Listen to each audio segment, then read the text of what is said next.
Stocks don't move for the reasons you're told. The real story is buried in the data and what nobody's saying. We're digging it up. I'm Professor Joel Litman, a forensic analyst and Altimetry's co-founder and chief investment officer. And I'm Rob Spivey, Altimetry's co-founder and director of research. This is the Altimetry Authority.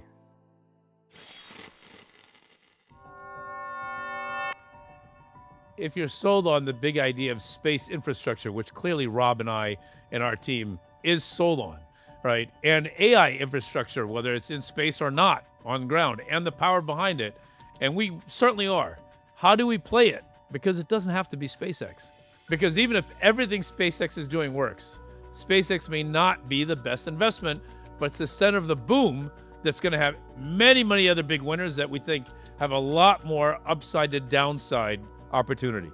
So let's talk about it. What are some interesting plays that we think you could take advantage of that are going to be exposed to directly what SpaceX is doing, either because they're going to be potentially selling to SpaceX, or because as SpaceX drags these entire industries along, they are going to be co-beneficiaries?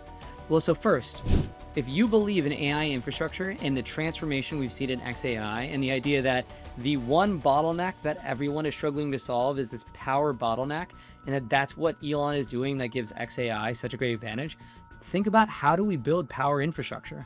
And for this, a great example in terms of an idea that we think is really compelling is MasTec. So MasTec, first off, is really interesting. This company, what they do, they help construct power plants. They help construct the grid. They help construct infrastructure for data centers in terms of basically fiber optic pipes and fiber optic lines and everything else. They are, as we see this massive build out on Terra, on Earth, in terms of the AI boom, they are a huge beneficiary. And what's really interesting is, as reported, return on assets totally understates how profitable this business is. The bare minimum that a company needs to generate for investors to be happy is a return on assets of about 5%. MasTec, on an as reported basis, looks like they're generating below that in the middle of an AI boom that should be benefiting them, and that lets them claim huge backlogs. In reality, though, uniform return on assets is 8%. And here's the thing, we talked earlier about Elon's turbines, the dozens of turbines he's running around Colossus and Colossus 2 to be able to power his data centers. We're gonna need a ton more of that for Elon, for Alphabet, for Meta, for Microsoft, for Amazon, for Oracle, and any other data center provider, and they're gonna need to rely on MasTec to be able to do that. So if you like the idea of what XAI is doing, MasTec is a great way to play it as a supplier to that ecosystem. And if you like AI data centers in space, there is a reason why ASML, right? ASM Industries, ASML is a ticker, why they just raised prices for the massive equipment that they build to make semiconductor chips. They make the essential semiconductor equipment for etching to be able to done on these tiny, tiny, tiny chips in that Taiwan Semiconductor has ordered out, that Micron has ordered out, that Samsung and SK Hynix, who just announced they're going to spend $880 billion building more memory chip memory chip infrastructure. ASML is going to be a huge beneficiary of that. And as Elon with the Terafab and everything else is investing in being able to send literally chips into space in data centers, understanding the idea that what NVIDIA and Taiwan Semiconductor can currently provide him is a fraction of what he needs in terms of the number of chips. ASML, because they have the only technology that can make these truly complex chips, is going to be a major beneficiary. And the best thing is, again, even after the run that ASML has had, as reported metrics totally mask how profitable this business is. Because it is not a 14% return on asset business. It's better than 20% and rising as they're raising prices and getting more demand. And lastly, if you are a believer in space infrastructure in general, in what Elon and SpaceX and the launch business are doing, Northrop Grumman is a really compelling business to pay attention to. Of course, they're not in Elon's ecosystem, but if you talk about the general pull that he's having over the whole entire space infrastructure world, Northrop is a huge player in space, mostly in the defense side of the equation.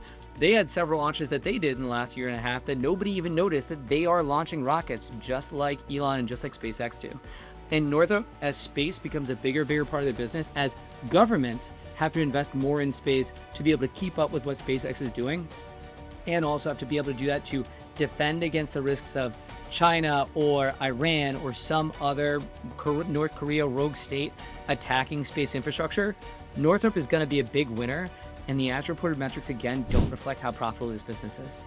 And that's what's so interesting is, right, when you think about it, SpaceX is amazing in terms of what it's doing, but the real value of investing is about finding these exciting stories that the market doesn't yet recognize to be able to identify for you the better risk-adjusted returns where upside outweighs downside, unlike with SpaceX, but these are all players that are benefiting because of what SpaceX is doing.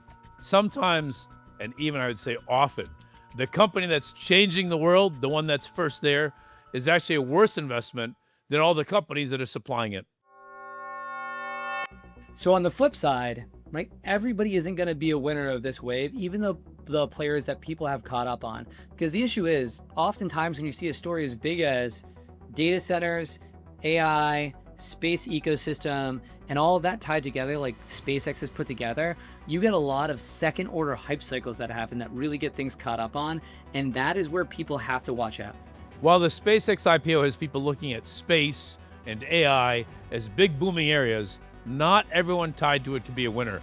There are going to be some real losers in here too, and we found two of them. The first one we found is Oracle. Right? If you want to talk about what Oracle is trying to do, Oracle, ironically, is basically, they are 100% behind Elon that we need to have more data centers. But while Elon has done a great job on focusing on we need the power and then the data centers, that's why Colossus and Colossus 2 are so dominant, and that's what he's trying to do with data centers in space. Oracle is still scrambling to find other people to get the power solutions done for them. Well, they just focus on building the data centers. And let me tell you, that's a terrible business, right? Because data centers alone, without the power equation and the scarcity of power that Elon is solving, those are a commodity low return on asset business. And that's why we've seen already Oracle's return on assets fall from close to 40% as one of the greatest software firms in the world, then decided it wanted to build just data centers. That return on assets is forecast to fall by 2027 to 10%, 10 to 11%. Well, the market is pricing Oracle like the return on assets is going to bounce all the way back to 30 to 40%, if not better levels.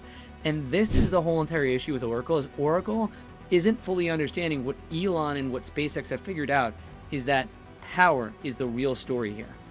And the second company is AST SpaceMobile, ASTS.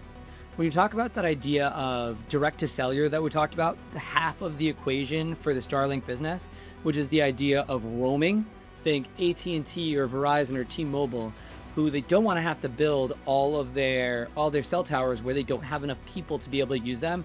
So being able to rely on satellites to fill in the roaming equation there.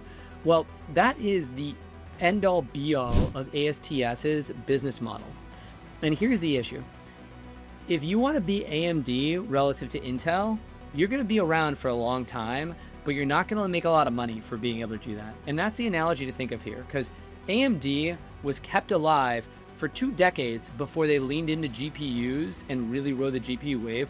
They were kept alive by computer makers who didn't want Intel to have a monopoly, that they always wanted to be able to have somebody else to go if Intel tried to charge too much, to be able to say, well, we're going to go with AMD instead for our CPUs, for our 480 architecture. And so what you're seeing with AST's entire business is direct to cellular satellites for big telecom companies. They're going to be kept around because of the fact that they're going to have to keep Starlink honest in terms of the rates that it charges. But doing that, being the secondary player in a market, is not a highly profitable way to be. And look, this is a company that's already losing more money than people think. Negative return on assets is actually negative 13%, not negative 6%. And they just have they're going to have constant competitive pressures from Elon and Starlink, who have a lower cost profile than ASTS does, because they've got the competitive advantage of cheaper launch with SpaceX launch, and they've already got the infrastructure that they're selling for satellite internet broadband already. So this is a secondary revenue source for them. It's just going to be hard for AST to make money like the market is expecting it to at current valuations, where the market is expecting this to be a 30+% return on asset business and grow a lot. And so that's the thing. Not every single company that is attached to a mega trend like this is gonna be a winner. Some companies are going to catch fire as a compelling fad, but their economics just don't make sense. And that's why when we think companies like Northrop, MasTec, and also ASML are really compelling, we'd say, don't get caught up on the narrative for Oracle and ASTS. They are not going to be the winners you think they are from this huge boom that SpaceX is really helping fuel in the center of. SpaceX may become one of the most valuable companies in history. The technology is extraordinary, the leadership ambitious, and the opportunities are significant. Investing isn't about identifying greatness in companies. It's about identifying mispricing and minimizing uncertainty. And there's a lot of uncertainty with SpaceX. And the difference between those opportunities and expectations, that is where value comes from. SpaceX is changing the world. Our job is finding the companies that benefit as it does so. And whether or not you invest in SpaceX, the real story is all the other opportunities created by the space economy. If you like this kind of deep dive analysis on stocks, where we get into and show data that Wall Street and the top of Wall Street's using, but you often don't see in mainstream financial media, then tune in for the Altimetry Authority. Like, comment, and subscribe. And in the comments, tell us what companies you'd like to have us look at in the future. This might be the most exciting time ever to be an investor, which means opportunity for the investors who know where to look. NVIDIA is a great example of the idea of businesses that can survive shocks and a proven way to actually build a portfolio that can set you up for multi-bagger returns. At the Stansberry Conference, we break down what's actually driving returns, just the real story behind the numbers. Join us in Las Vegas.